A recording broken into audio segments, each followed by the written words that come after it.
Streaming on Coaches, double checking if I am live. Really, really good to see everyone. Today, of course, we are continuing the theme of tactics, and today, focusing especially on deflection. So what I'm going to do is explain to you what deflection is. Then I'm going to show you a couple games, and I'm pretty sure that a few of the names you'll even recognize. One of the games has one of the coaches um, featuring in one of the games, but that is a very old game from about 2003, I think. But we'll get there. We'll get there for sure. Okay. Good evening. Good evening, Cappy. Good to see you. Good to see you. Alrighty. So, deflection. What is deflection? Deflection is a concept, and how it works is when you are placing your opponent under attack or you are attacking your opponent, but there is a very annoying piece that is defending maybe the square you want to control or give checkmate somewhere, then you try to get rid of that piece at all costs. And we'll see that being demonstrated in the games and the puzzles that I will let you guys take a look at and do. So we're going to start with a game. This one is Veselin Topalov, and I really hope the pronunciation of some of the players that I'm saying it correctly. And if I'm not, please don't hesitate to correct me.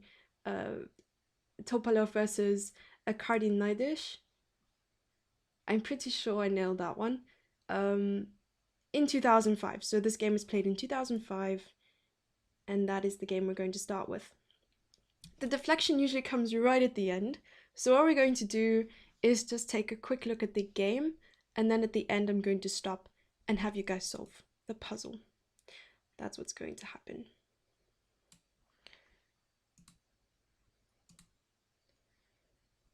There we go. Alrighty. So Topalov played white pieces, Icardi played black pieces, and knight f3. The thing is, with knight f3, it keeps white's opening very flexible.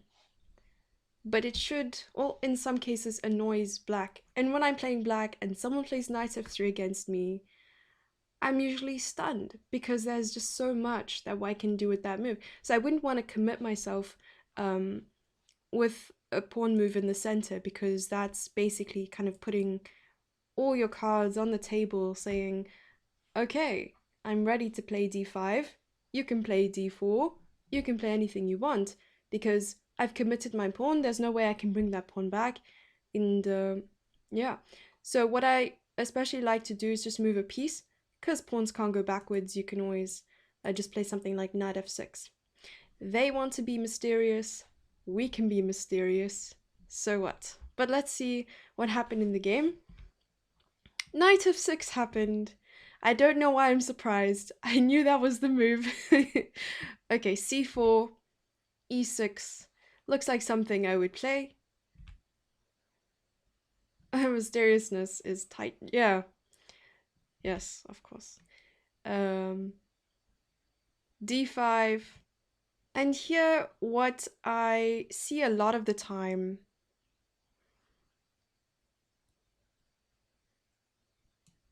that white would take, let's use an arrow here, would take on d5, and black will take back, and then play d4.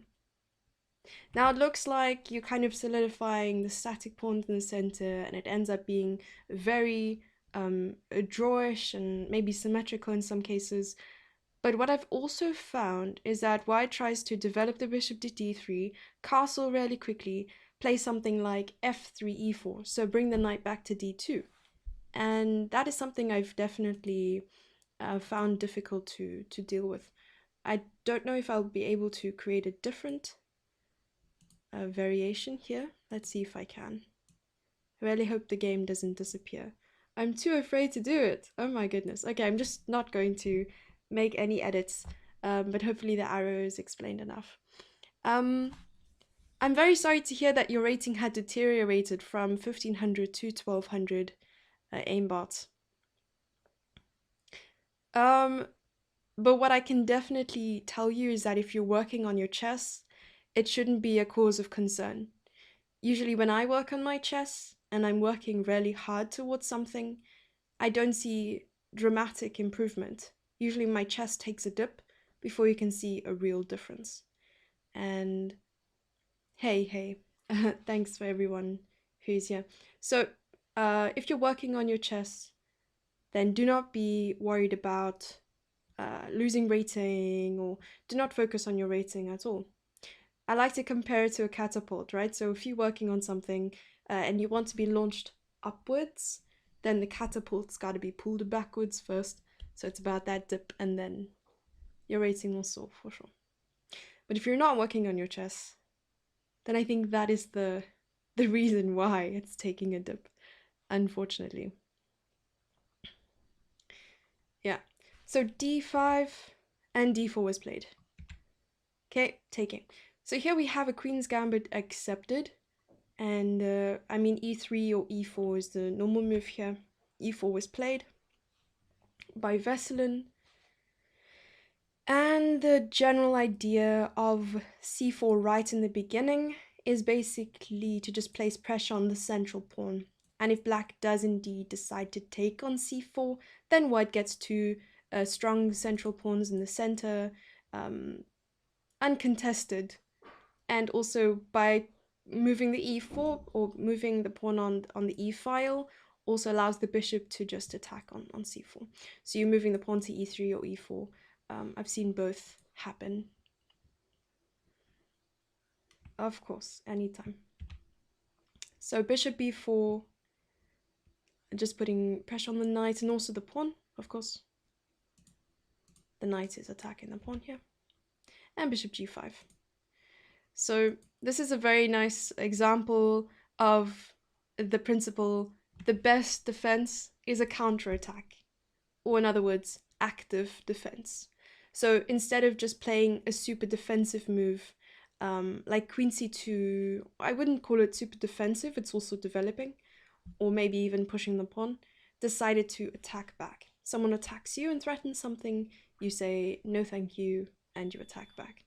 So here, the whole threat was knight takes e4.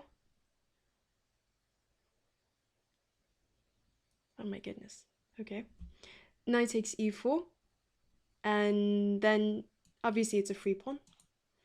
But yeah, it's not possible to take because after bishop g5, pinning the knight to the queen would be referred to as active defense. Right. Alrighty. Okay, so bishop g5, and now things get a little messy. And I've had a game very similar to this. It was back in 2008 or 9. I'd say that my memory is very bad generally, but when it comes to chess games, I can remember almost every game I've played since I was 11 or 12.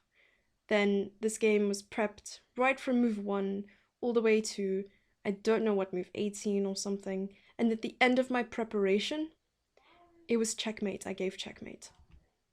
So that was really cool. e5. Deja vu. So here, of course, just placing pressure on the knight that cannot move. So it's a paralyzed knight because of the pin. Over here, arrows.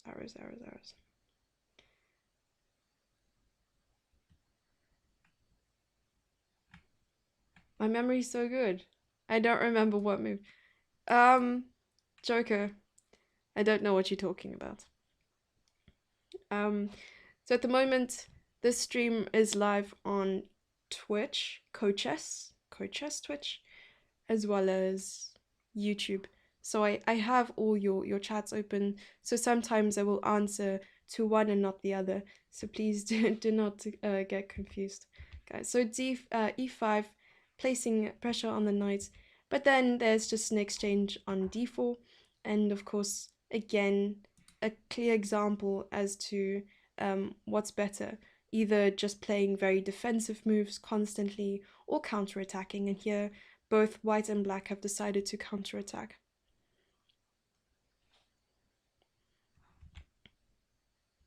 Knight takes d4, and bishop takes c3. Constantly playing forceful moves. There's a check on c3, and queen a5. I really, really like this. I like this move. Because now there's no longer a pin. Arrows. There's no longer a pin on the knight. The queen is no longer there. And if the pawn decided to take here, so let's play take for some reason. If the pawn decided to take, I don't know if we... Okay, it was played. There we go. I was thinking that there's both queen c3, but there's also queen g5. So the queen swings across the rank over there, which is really, really cool. Okay, taking on g7, queen takes queen d2. Castle. I guess the queen is a very nice placeholder for the pawn on g7. Bishop c4, a6, castle, rook d8, very strong move. Preparing to attack on e5. Queen moves. Let me take a look. The first thing I was looking at here is actually pushing the pawn. Just kind of forking the knight and the queen. But what is the defense here? Of course, black decided to play b5 instead. But what's the defense? What does white have? What does white have? Maybe white can play knight here, but that would lose a knight. What happens if black plays e5? A fianchettoed queen, exactly.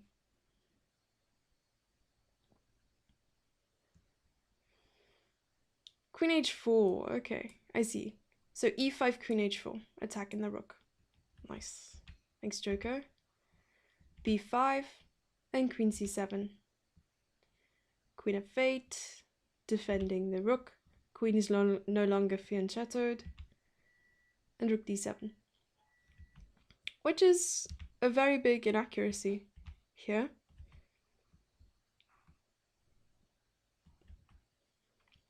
Why I would assume it's an inaccuracy, or just maybe a blunder, bad move, is because there are very few pieces on the king's side to defend, and here white is ready to jump in with their minor pieces as well as bring their queen back to attack the black king. If you had to divide the pawn in half, you can see that only the queen as a major piece is defending the king well. Otherwise you would see the bishop. The knight and the rook are doing close to nothing on that side, undeveloped. You've now moved this rook way too many times. Is it pronounced fianchetto? It's pronounced fianchetto, because I had this disagreement with an actual Italian who pronounced it fianchetto, and then I told them no, it's fianchetto, because that's how I pronounced it my entire life. So my whole life is a lie, apparently. So queen comes back to f4 and bishop b7, and now we see the activity of the rooks. Hey burrito. Bishop e4, trying to swap off that very powerful bishop on b7, also stopping the threat of mates on g2, things that I miss constantly in bullet games. Don't recommend playing bullet. Oh, I get it, chest weapon. Fianchetto. Exactly. You learn something new, speaking to chess community and also meeting new people. The first thing you realize is how many things you've been pronouncing wrong your whole life. The second thing is picking up accents no matter where you go. So rook e3, bishop takes, and queen takes, just attacking the rook, putting pressure on the rook on a8. Rook d5, and Topalov, or Topalov, depending on which letter you want to stress in his name, takes on e6. Glorious. This is glorious, right? Queen takes e6, and now that king's in trouble. There are just so few pawns to protect the king, and the fianchettoed queen is just not going to do enough because now the rooks are coming in. Okay, so at some point I have to remember here to stop and give this puzzle over to you guys to kind of just complete the game using the principle or the concept deflection. And once again, if you weren't here in the beginning of the stream, I basically said that deflection is a concept, a tactical concept, where if you're attacking your opponent and there's a piece defending, maybe a square or a checkmate or something like that, you'd want to remove that defender at all costs, and that would be deflecting that piece, and so on. Joker can't guess. He's too good. I mean, it's okay. He can answer in his mind, right? Black to move then? No. So I'm still gonna get there. I haven't arrived at the position yet, but I will. And when I do, I will let you know. Okay. So here we have rook d7, rook g3, attacking the queen. But the queen obviously now has to retreat to f8. Queen has to retreat to f8. Then rook e1. Now the two rooks are trying to defend along the 7th rank, but it's not enough here. And the next move that white makes is obviously going to force black to resign in this position. So I'm going to give you a little bit of time and you can tell me what the answer. Sorry, Brit, I should have specified. But I didn't want to approach the position too quickly and then realize, oh, I gave you the answer. So here you go. Now it's white to move, so you can find the answer. Yeah, Joker watched too many of my videos and took too many of my lessons, so that's why he's a 2300 now, a 2400, and 25 on some platforms. Hey, Passpon.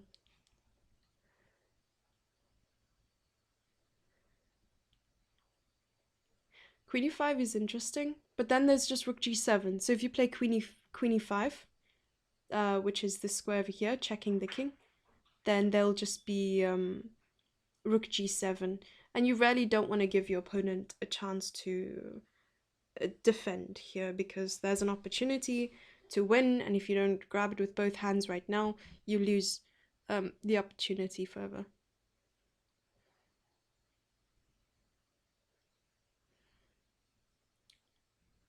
Queen e8 is interesting. There's something a little bit more forceful. That's the reason I left, from the previous stream, I left something on the screen. If you look at the top, it's in this direction. If you look at the top left-hand corner, you'll see forceful moves. And why I left it there is because that is like the basic template for solving tactics. If you keep that in mind, in order of importance, we always look for checks first, and then we go on to captures if there are no checks that work, and then attacking moves if all else fails. And always activity over material. We go for activity and checkmate over winning a queen or a pawn or a knight, and so on. I'm seeing a lot of queen e8s, and we have a good answer in the chat as well.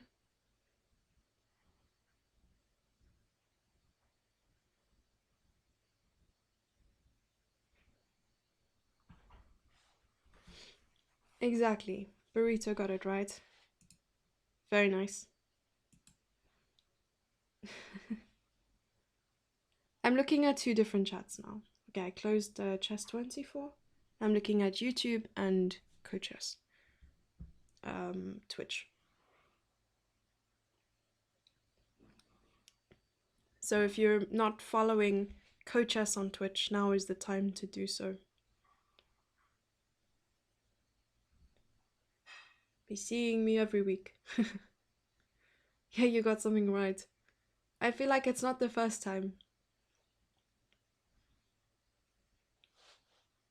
It's on the chess24 YouTube. Yes, chess24. Alright, you got the answer right. So the answer here is queen f6. Queen f6. And the cool thing about queen f6, you see, there were different suggestions of... let's do this. There was queen f6, queen e8, and queen e5. Queen e5 is good, but it's just not putting enough pressure on the position because there will be rook g7 defending. Queen e8 is no check, so that's not really forced for black to take. It's really not forced. I'm pretty sure black can play anything like rook f7. I think rook f7 is fine. But the ultimate move of queen f6 deals enough damage here because now if rook g7, there'll just be checkmate after rook g8 and takes. And after this, I'm sure you can just, maybe even rook e8 is mate, right? Mate? Because activity over material, you don't want to chop the queen, even though it does lead to mate as well, but you don't want to play with your food. Yes. So anyone from like 0 rating to 15, 1600, all these tactics are for you, and you can always pick up different tactical resources. I believe tactics are the best way to improve your visualization and just a good way to generally improve in chess. There was a variant of chess I recently started working on. It's called 5D chess, which is about multiverse time travel, and oh my gosh, it kills me. But what's recommended is to always start with the puzzles, because that will teach you not only how to move the pieces, but also what you can be looking for when searching for like checkmates or winning a piece. And it has broken my brain, but I do have a better understanding of 5D chess because of the puzzles that I've done. So tactics will get you where you want to be if you are a beginner wanting to improve, or a club player just wanting to become a little bit sharper in your chess games and so on. So I can definitely 5D. Yeah. Back rank issues for black, exactly. You were typing it. I could understand, Cappy, like I heard you telepathically that you wanted to play queen f6.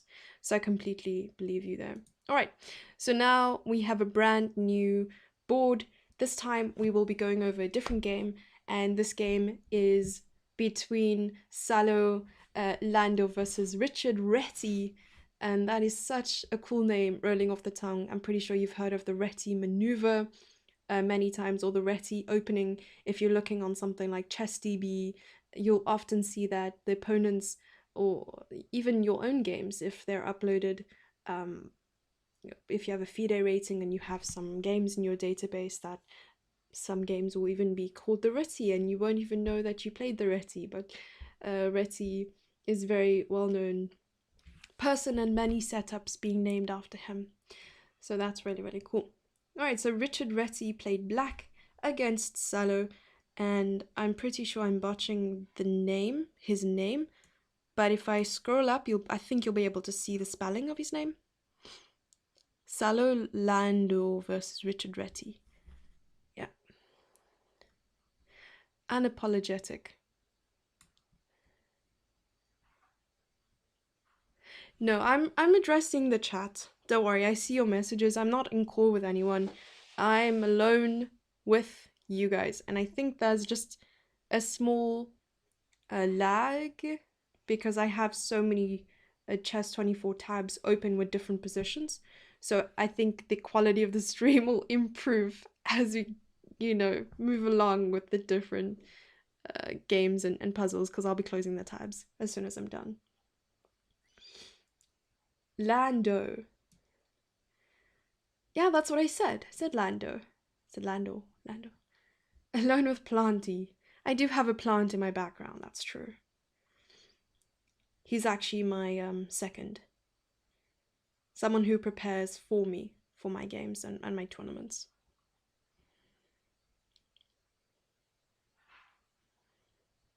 You can do tactics now, or you can do tactics after the stream. But it's I mean, there's so many tactics on Chess24 you can do, but we'll be doing tactics together. So at the end of these games, there's 2 more games left, one of which you'll find Carlsen is playing, and then this one is Richard Reti. But then after that, we're just going to be working on tactics, and I really, really like them. I handpicked them out of the examples that I was given. So this is really cool. Okay, let's start with the game. C4. A lot of people praise C4, the English opening, but it transposes, so we'll get used to it. E5, knight C3, knight C6, knight F3, knight F6, and D4. Then we have an exchange on D4 taking. I think it is still somewhat in English. Taking on C6, probably just to cause a little bit of structural damage, as in here we have an isolated pawn and double pawns on the C file. Just to recap what an isolated pawn is, it is a pawn with no adjacent helpers or pawns on the file next to it. Or here we find that the only thing that can defend this pawn are pieces, as in bishops, rooks, knights, queen, king, and it's all alone. So it's isolated. And here we have double pawns, which is pretty self-explanatory. Pawns that are on top of one another, often creating some kind of weakness, because pawns cannot protect each other when they're piled on top of one another. And here, another very important thing to note is that the fewer pawn islands you have, the better it is for your position. And here, if we had to count the pawn islands that white has compared to black, you'll find that white has fewer, meaning better for white. What is a pawn island? A pawn island is a group of pawns separated by an open file. So here, black has 1, and here's the open file, 2, another open file, and 3. 3 pawn islands. Then we had to take a look at white, 1, open file, 2. And here, the fewer pawn islands, the better, because a row of connected pawns are much better than a chunk of pawns everywhere, just kind of fending for themselves, looking very lost. And yeah, so I guess this is why white decided to take on c6 immediately. G3, queen e7, bishop g2, and queen c5. Immediately going for that active queen position, queen d3, and bishop a6. I love this move because bishop a6 is pinning the pawn on c and indirectly attacking the queen on d3. b3, just solidifying the pawn. But now with every pawn move, you have to remember by moving a pawn, you're creating some kind of weakness. You're leaving some space behind, you're leaving a square behind. And here, previously the pawn was defending on c3, but now the bishop is attacking the knight, and the only thing protecting that knight is the queen, and also pinning the king there. So I'm pretty sure white will want to castle really, really soon. d5, bishop e3 attacking the queen. Of course, a multi-purpose move here by gaining a tempo, developing a bishop, maybe controlling a central square. In some cases, this would be very helpful. And then attacking the queen, forcing the queen to move. Queen a5, love to see it, putting more pressure on the diagonal. Again, taking advantage of the fact that the pawn had moved from b2 to b3, and bishop d2. So he had lost the tempo, having to move the queen again, but then also white had to lose a tempo in defending the knight. So give and take. Castle, castle. There we go. Looking slightly better for white now. My pronunciation is good. Thanks, Passborn. I'll take all the compliments I can get. That's one busy diagonal. Yeah, it reminds me of the Cambridge Springs, if you've ever heard of that opening.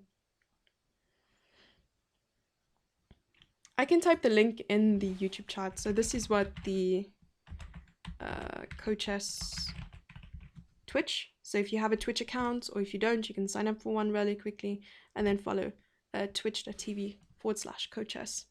There we go. All right, so castles. Of course, now completing the development, and the best way to realize whether your development is complete or not is if your rooks are connected. They can see each other, and then you can decide where your rooks are best suited. Of course, near the center, but quite possibly on an open file, right? And I guess that's also like a good and a bad thing. A lot of things in chess, I mean, they have their rules, but they also have their exceptions. So double pawns are terrible. Having many pawn islands are terrible. But then you get some compensation with the fact that with more pawn islands, you also get more open files. And with that, we could see here that black has 2 open files, the E file and the B file. But white has only 1 open file on the D file.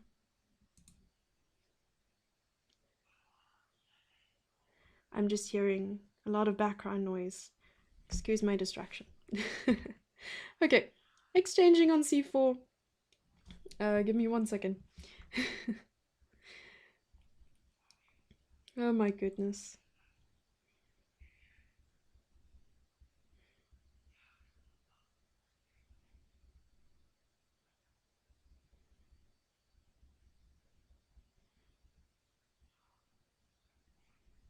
Okay, there we go. Taking on c4, and then queen c2. Okay, let's see what happens if white takes on c4.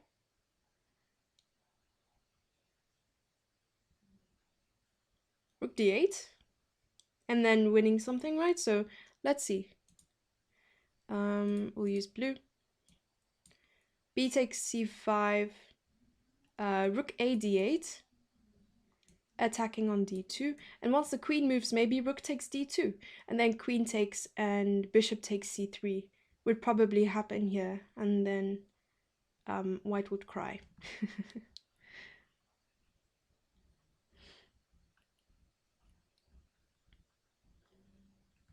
Okay, the deflection hasn't happened yet, but quite possibly you could spot some deflection in the position. Oh my gosh, queen e7 to c5. Yeah, queen e7, c5 is like a stonks move, right? So it's like pensive. Oh, I love that emote. That's really, really cool. Riots in the streets? I don't know if there are riots in the streets. I'm from South Africa, so anything could happen. Anything could I'm joking. It's amazing out here. Hey, Mel. So, queen c2, rook d8. And it happened anyway, so he's threatening to take the bishop, queen takes bishop, and then picking up the knight, and as well as the rook on that diagonal there. So it'd be like a clean piece up. Rook c1, not making it impossible anymore, just putting pressure on that knight on c3. I feel like as soon as white pushed the pawn on b2 to b3, he's just kind of created so many problems around that knight on c3 that now he really probably regrets it. e3. Inaccuracy, or quite possibly a blunder. It went from drawish to like -5 here, which is equivalent to a rook down. So let's see if black takes advantage of that. Taking, and here after queen takes c3, black's move made white resign.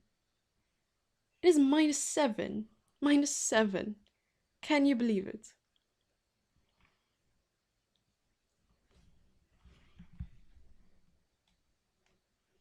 Anything can happen. No, I was kidding.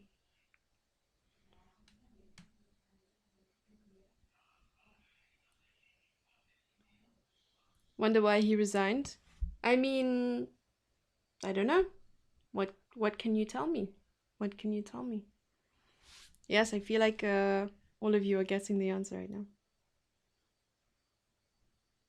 Nice, Cappy. Yeah, I'm not seeing anyone suggesting anything else. You guys are definitely getting better.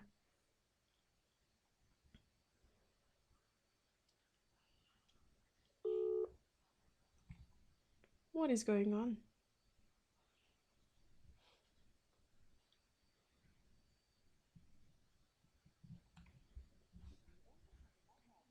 Okay, yeah. I don't know. Is that like a mouse slip, Joker? Would Rook D2 be a mouse slip, maybe? I really thought I was getting perfect record here. You went from like 23 to 1200 in one tactic.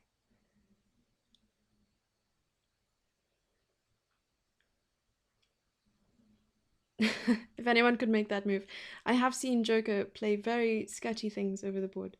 Not over the board, but online. Okay. Yes, exactly. So here the move is Rook D1, exactly what was played. Rook D1, and it made Naidish resign. Resign. So Naidish. No, Reti. No, Reti was playing here. Oh my gosh. Reti was playing black pieces. It made Lando resign. It was Lando exactly throwing all the shade. I think that it was karma for throwing shade at you, Joker. I'm really really sorry. Rook D1. Exactly, Rook D1. Very good. We're closing the window and now we're moving on to an amazing game. I'm going to scroll up so you can see the name. It was Jun Ludwig Hammer versus Magnus Carlsen, 2003. It was the World Youth Chess Championship, so they were young lads playing in the World Youth, and I'm pretty sure World Youth only goes up to under 18, so I don't know how old they would be. They were probably 14. Grandmasters already, maybe. I don't know. I know Carlsen got Grandmaster title when he was 13. I don't know, Chest Open. I guess you'll have to stay to wait and see. I don't know. 14. Yeah, I don't know. Okay, so let's begin here. Jun Ludwig played white pieces and Carlsen played black pieces. Let's see how it progressed. Knight f3 again. Let's see if he continued over here by playing knight f6 or what he did here. D6, d4. So here we have knight f6, knight d2. I don't really like seeing this kind of setup. I mean, if you're wanting to play the King's Indian defense, you would want your opponent to continue at c4. But here the audacity lies in the fact that he plans on maybe playing c3 and e4 or e4 first. I feel like it's really strong for white. I would prefer white's position in an opening like this. But of course, Carlsen being Carlsen, he knew his stuff. E4, bishop, g7, bishop d3, castle, castle, knight c6, knight c6. You don't see knight c6. I'm usually told that if d4 is on the board and you have potential static pawns on the d file, you'd want to move the c pawn. Although I don't know how I would justify my feeling of hatred towards knight c6. I know it's got to do with like some kind of theory here, I'm pretty sure, but in a position like this, I would not play knight c6. Maybe it has to do with like a repositioning of the knight at some point, or just attacking the center, because after c3, what would the purpose of the knight on c6 be serving? I know maybe with some theory you would understand this position better than what I do at this point, but I would definitely need some justification.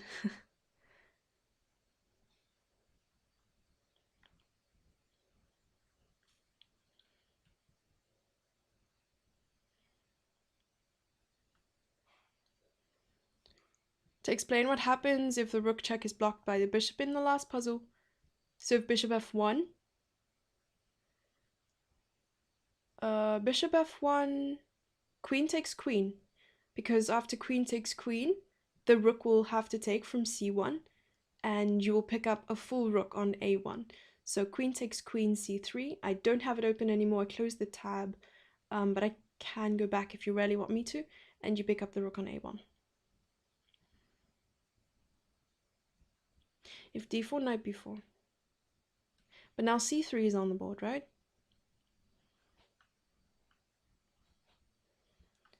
I guess.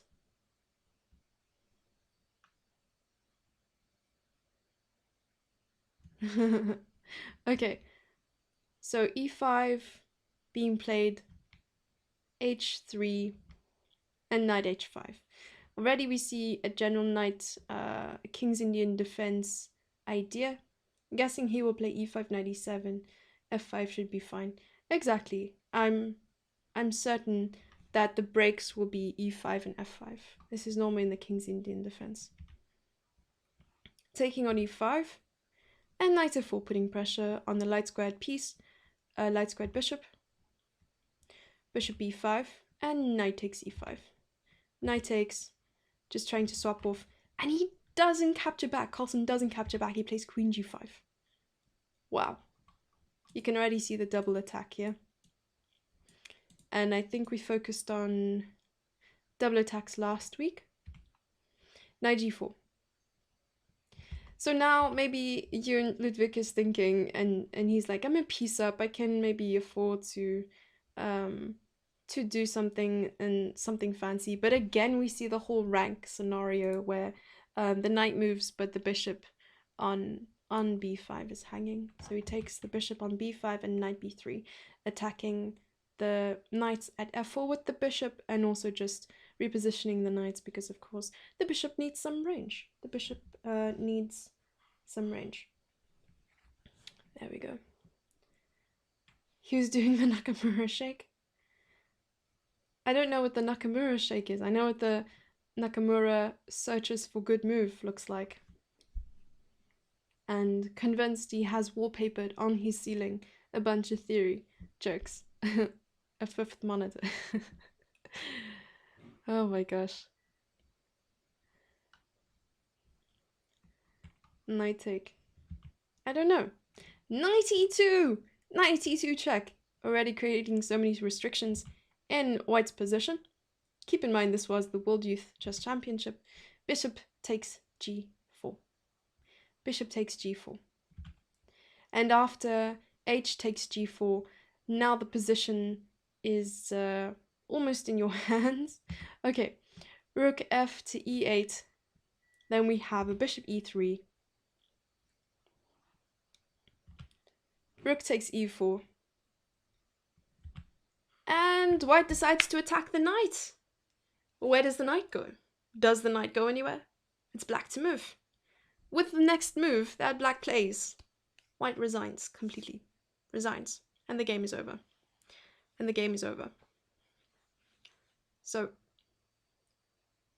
black to move. The white play is getting hammered. I like the joke. Very good joke because his surname is Hammer. I guess it's not funny when you explain the joke, right? Joker.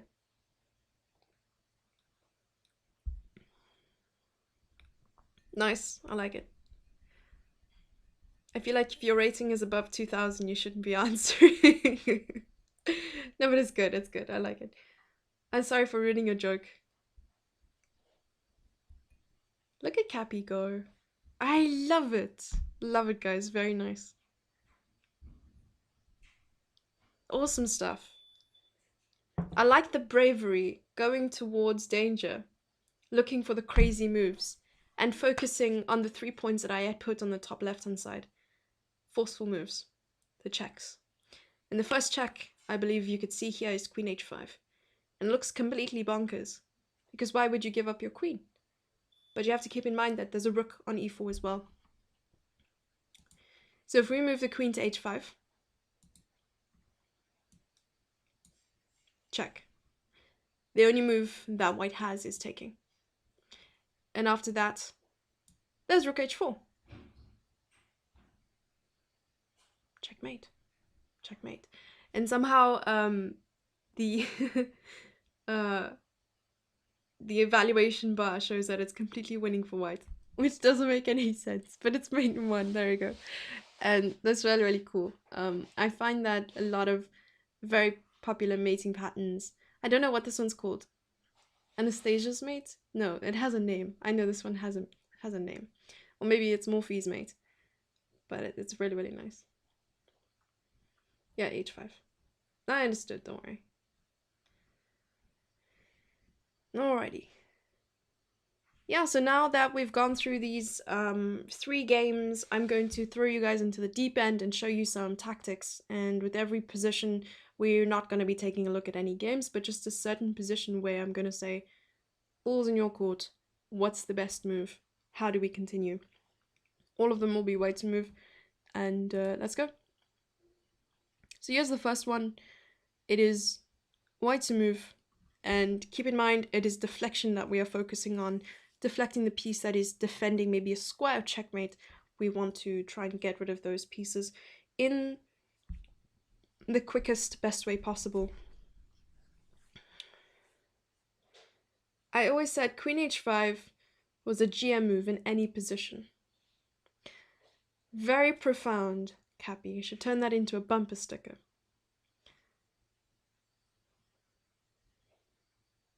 Too weak, too slow. I don't know, just open.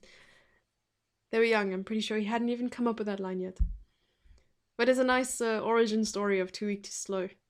Some YouTube video where Carlsen was playing Blitz and he goes ahead and he wins the game. And he's like, too weak, too slow. Love to see it.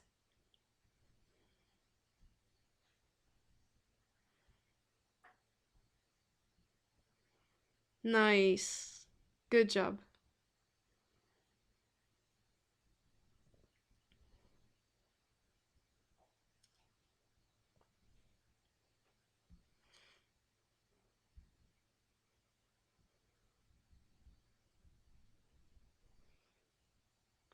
And now I know where these emotes come from.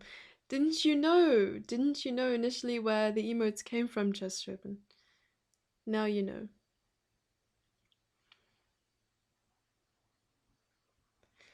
I like it, you guys are getting it right so quickly. But it gets more complicated, so do hold on to the fact that these are easy at the moment. At the moment, they do get crazier. Oh, thanks, Cappy. We'll get you there. I think with the visualization that you achieve with tactics, completing tactics, it'll stop you from blundering. But also just playing, but after you play, analyze your games. It's often just easier to play a bunch of Blitz games without analyzing them, because who cares about Blitz? But you should care. Otherwise, you shouldn't be playing Blitz. Analyze your games after you play them, see where you've gone wrong, because most often it's a mistake that you're always making, and you can fix it. Go back, fix it, never do it again.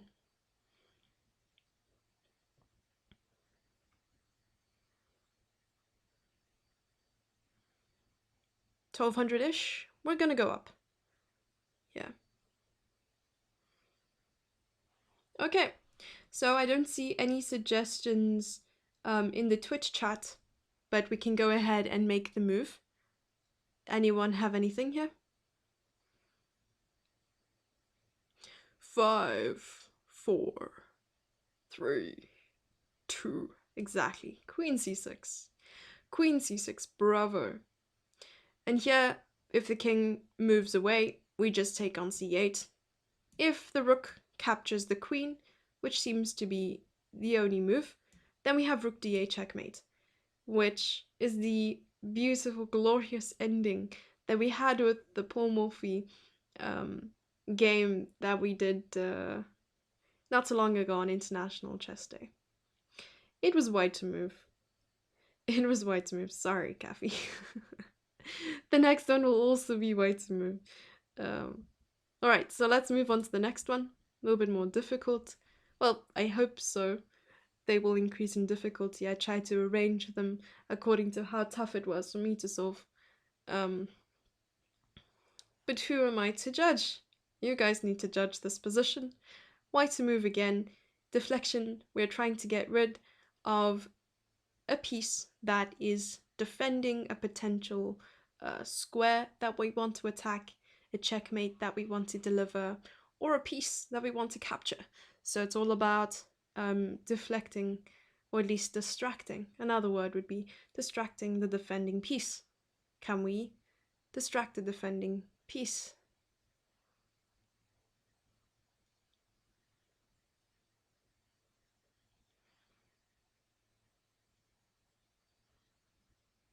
Nice. Good job. You guys are getting it really quickly. Okay, white to move.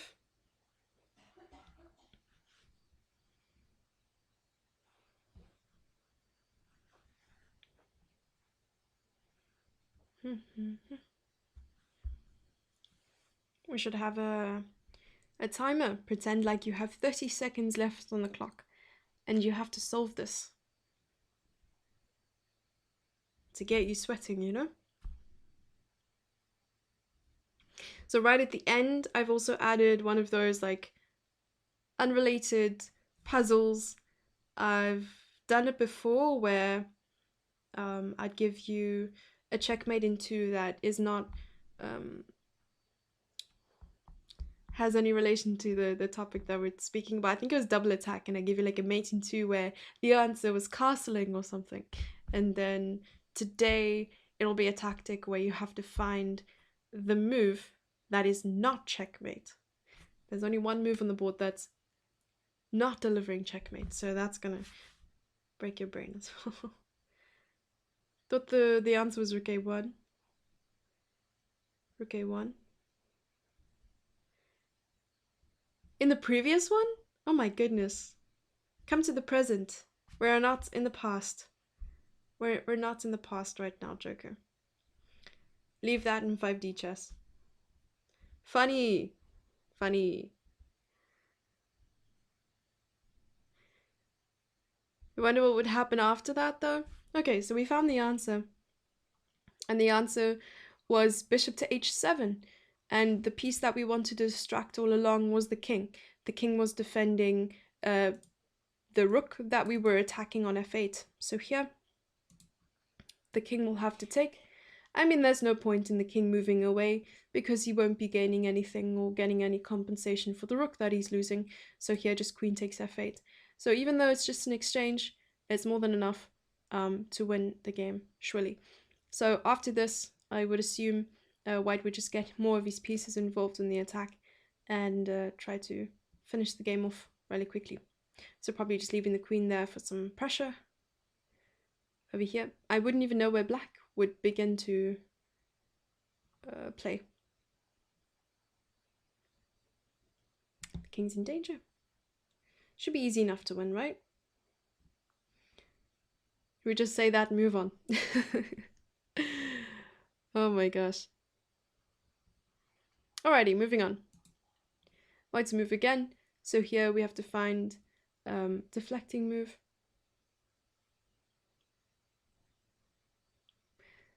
Step 1, decide where you want to attack. Step 2, decide where your opponent, not decide, realize where your opponent is defending. And then come up with a way to get rid of the defending piece by deflecting it, distracting it, getting it away from its defending square. Something like that. So white to move. Like I said, it will increase in difficulty. At some point, it won't even be a check or a capture. Or in some cases, an attacking move. Might be none of those, but it would still be considered a tactic. It's easy when check's the first move. Don't we all love a mate in 1? Nice.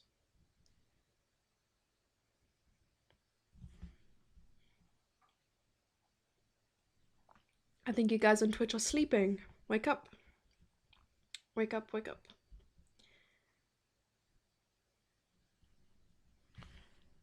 Exactly. So many answers right there on YouTube. Very nice, guys. Look at Chess Chopin go. He's carrying the team right now. All the way to the VR. And there we have it. So, we're getting the suggestion.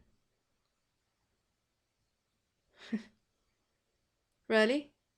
Are you sure, chest open?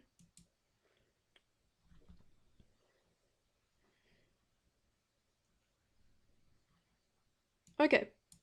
So bishop g7 was suggested. And why bishop g7 looks so great is because if king g8, I'm pretty sure we just take on h6, winning the queen. No. No. That is not the answer. Let me see. Oh, you'll just take... Check. King g8. You'll just take the queen on f4 first and then the rook, right? Just testing you. Just testing. Bishop check, queen capture. You're still in the 1200, easy land. Okay, okay, okay, I see you. I see you, and I'll up the ante, don't worry. Yeah, so just testing you here. So if the knight takes on g7, which is what happens here, and then queen takes f4. Easy claps. Okay, next one, let's go. White's move. White's move. Now, this is probably one of my favorites that I saw. Easy claps, exactly. My name is Jeff. Is your name really Jeff, or is that just a movie reference?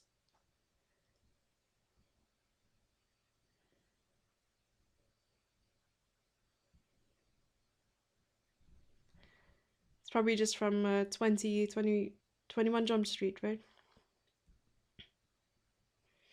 But what happens after that? I need the whole shabam. Whole shabam, Yazin. There we go, just Chopin has it. Yeah. Hi, good to see you. Good to see you.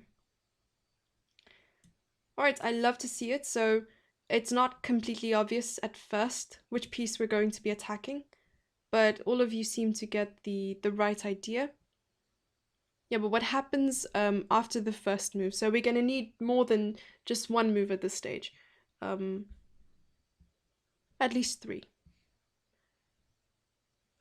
We don't take on a8 though. We don't take on a8. a8 is our focus. Very good. But yeah, so a8 is the target.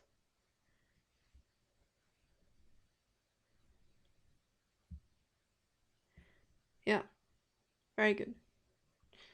Very good. So what we want to do here is take the knight, and after black takes back, move the rook up.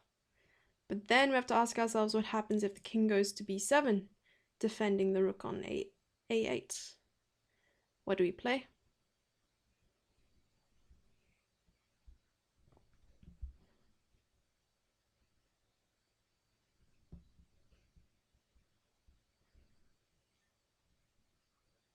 Nice. Very good. Okay, so let's play the moves. Rook takes knight on d5. Then we have e takes d5 and rook e8. Very nice. Check. King b7, king anywhere else, and we just win the rook without any problems. Then a6. After king takes a6, we pick up the rook and we find ourselves a bishop up, and happy days. It should be easy win from here. Easy win. Nice. Good job, guys. Okay, we are nearing the end-ish. Okay, we're gonna do a few more. Bear with. Get the cogs working, guys. That's the cool thing about chess. When you force yourself to sit down and study some chess, you really feel good afterwards. I mean, your brain might hurt a little bit and you might feel like you're really, really tired. But in the end, you know that you're improving and you know that you're going to be playing better. So it's worth the effort and it's worth the time that you're putting in. So here, white to move again. And this one confused me at first and I was like, oh, okay. Yeah, that's it. This one is cool, right? Just open, I agree. I really, really like it. 3 connected pass pawns. Scary. Oh, yeah.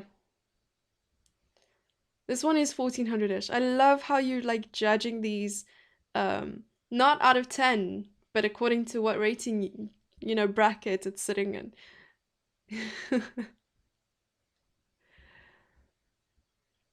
What happens after that? You give the first move, but I need to know, because remember, if you're playing a game of chess, you're not just going to stop after the first move. You're going to ask your opponent to resign. What is the continuation? That is not where life ends. So much tension. Tension everywhere. brain is warmed up. Let's have the tough ones. I wasn't getting anything from you, Cappy, so I wasn't sure if you were still awake.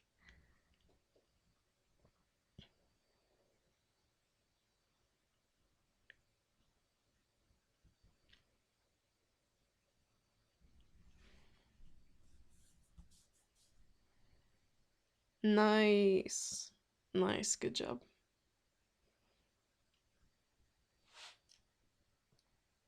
No, continue. For sure, like, don't stop there, Cappy. From the chalk.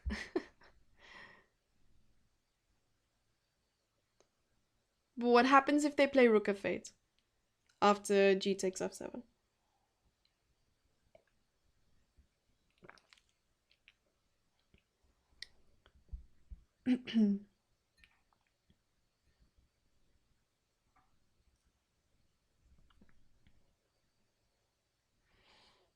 Yeah.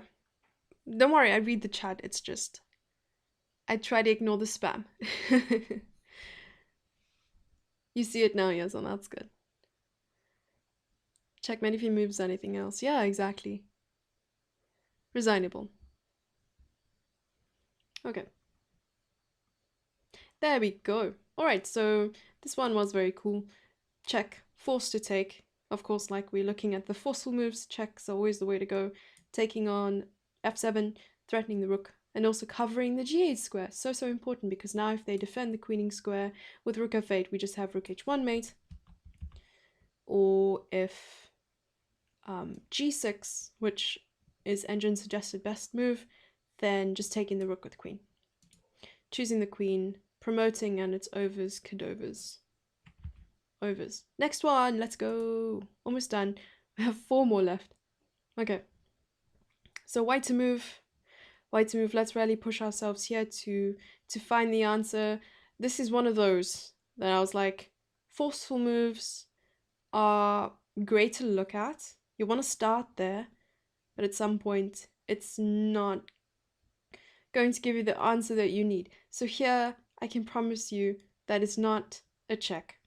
It is not a check. And not because the checks don't lead anywhere.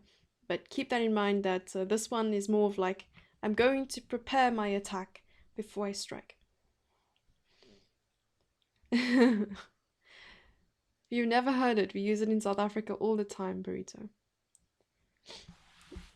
This one looks like the Topalov game. Yeah, maybe. Maybe. Did you say BRB? Where are you going? We're almost done.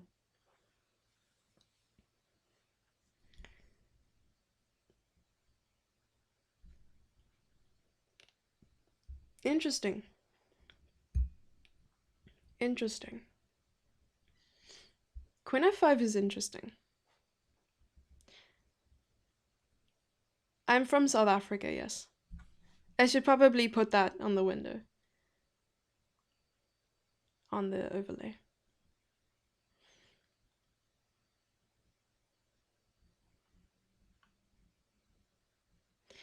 I like queen f5 because it really puts pressure on f8, and if they take rook g8 mate. But here it's more of a preparatory move. You want to prepare something. So another thing you want to look at, especially just in general, not even just in tactics, you want to focus on the least active piece. So least active piece to the most active square, you'll find the answer.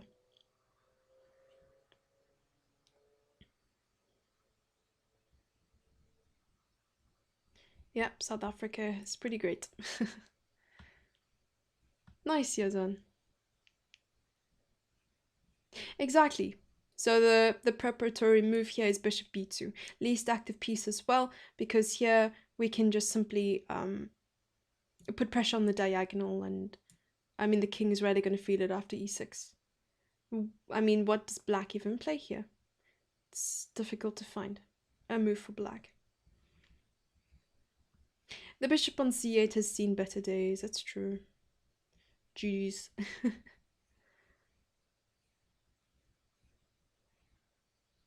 I don't know what IDD means.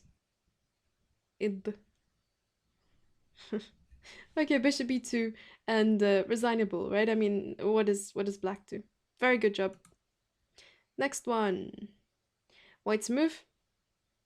There's another cool one. But it rarely, if deflection was a puzzle, this would be it.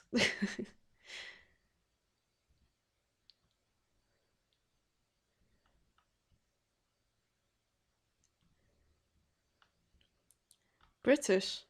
Colonized by the British. And the Dutch. That's why we have English and Afrikaans. Well, some people in South Africa who have maybe moved to UK and then moved back have a very interesting accent. It sounds very Australian, to be honest. So maybe you get South African accent if you mix Australian with British. Maybe. Oh, I guess it's not that difficult, huh? Everyone's getting it. I love it. Nice. Yeah, exactly. So here, rook b7. What happens if the queen takes? So we're going to look at, I'm not going to make the move, rook b7, queen takes. What happens after that? Rook takes d6 and rook takes d6. Unfortunately, we don't achieve anything from that, Cappy. Close though. We are giving the rook. b7, queen f6, g4, king g2. Or maybe no g4. Maybe leave out the g4. Or maybe g4 is good.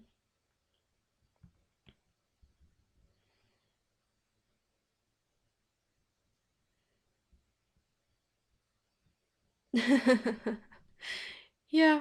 Well, it's about deflection, right? So the biggest defender of the king or the biggest defender of a square you really, really want to attack, then you distract that piece.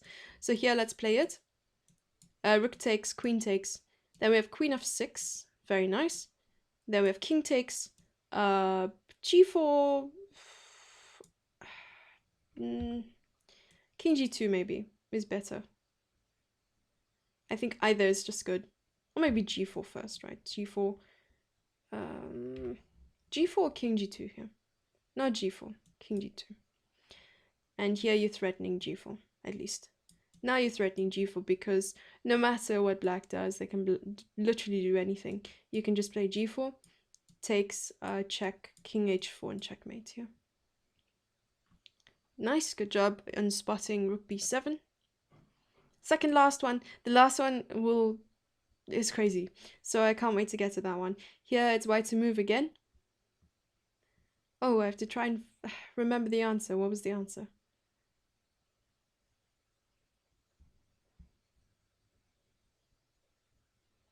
What was the answer? Oh my goodness. Also, you have to be careful of the back rank. What was the answer? Okay, I remember.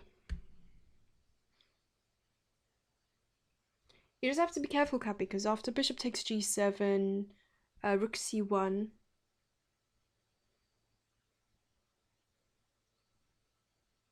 Maybe rook c1 is the move.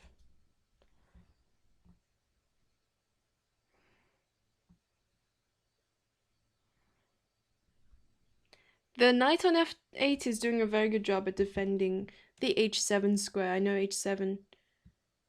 Yeah, there's also rook g7, but queen takes. Because remember, black has a lot of minor pieces here, so maybe it's good compensation for all the pieces lost. So after rook g7, queen g7, bishop g7, king g7. So to put into perspective what we're saying, so rook g7, queen g7, even bishop g7, king g7. And here there's a rook and two pieces, two minor pieces for the queen. I think that's enough And also the knight on f8 is doing an excellent job at defending on g6 on the light squares, so I don't know if there's much of an attack. Nice. Good job. Someone's got it so far.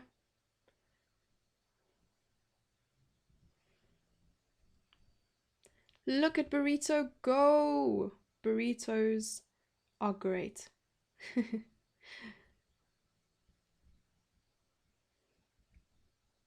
Yes, so the deflection here, we always got to focus, yes, on the king, but we also got to focus on the concept itself, being what is the biggest defend of the square we're trying to control. And we found the biggest worry here is the queen, and how to get rid of the queen. It's something completely on the other side of the board. Bishop takes a6. Let's make the move. Bishop takes a6, already just placing a pin on the queen and rook, so the queen will have to take, and after that you just take here. And happy days. Happy days. After king h8, or maybe we even take, no. Here, what's the move? It's mate in 5. Let's try to do this. Check. King takes.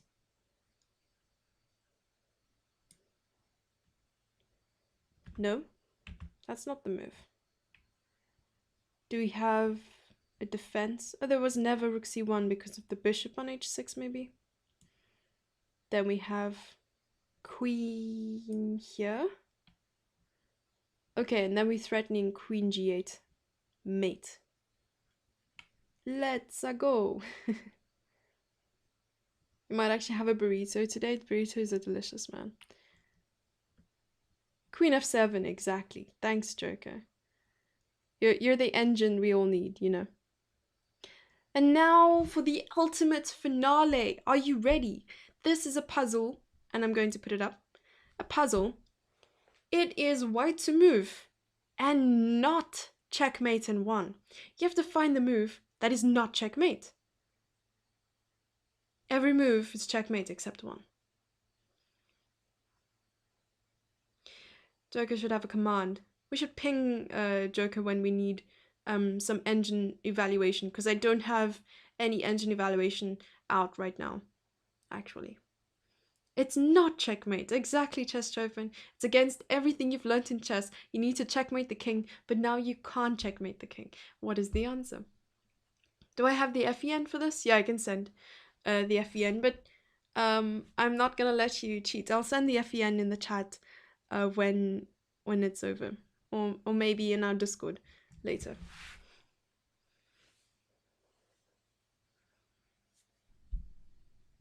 It's really cool, huh?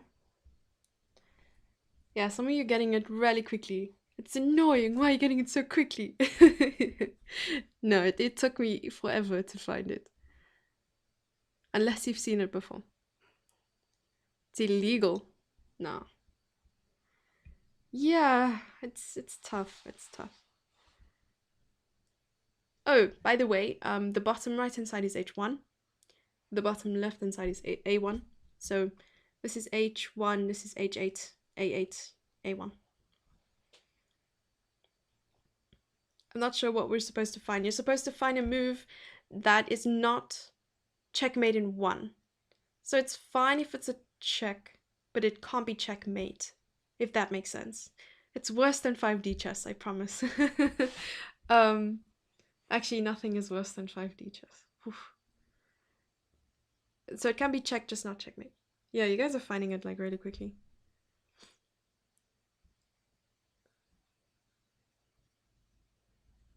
I'm sorry, Cappy.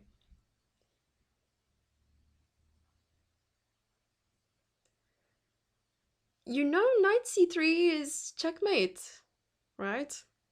Knight c3 is checkmate. Because the white pawns are going up. So e2, e3 are attacking upward.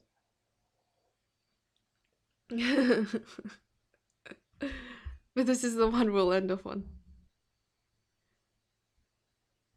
It's white to move and not checkmate in 1. So every move is checkmate except 1. King f8.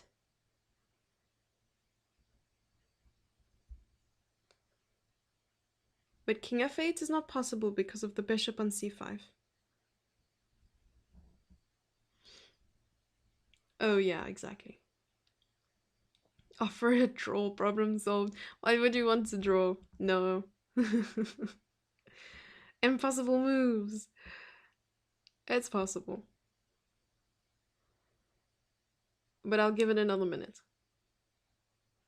If Joker has solved it.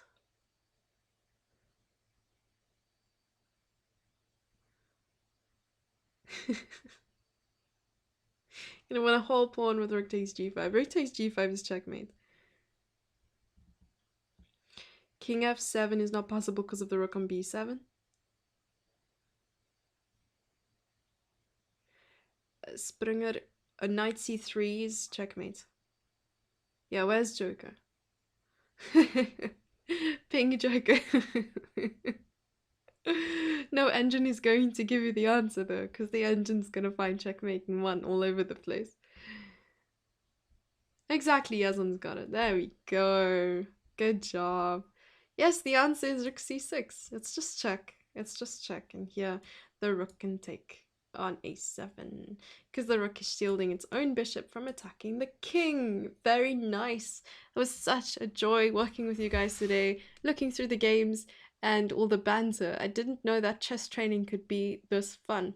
But I know that the Code Chess is hosting a bunch of sessions all week, right up till I'm pretty sure the end of the year. I don't even know, but yeah. So we do streams, we do private coaching, and all that kind of stuff. So coachess.com, check us out. And also, I will be seeing you again really, really soon. I know that there's a bunch of cool events coming up, and yeah, I can't really speak about them, mostly because I don't know what's going on yet. But I know that some cool things are happening. Yeah, see you again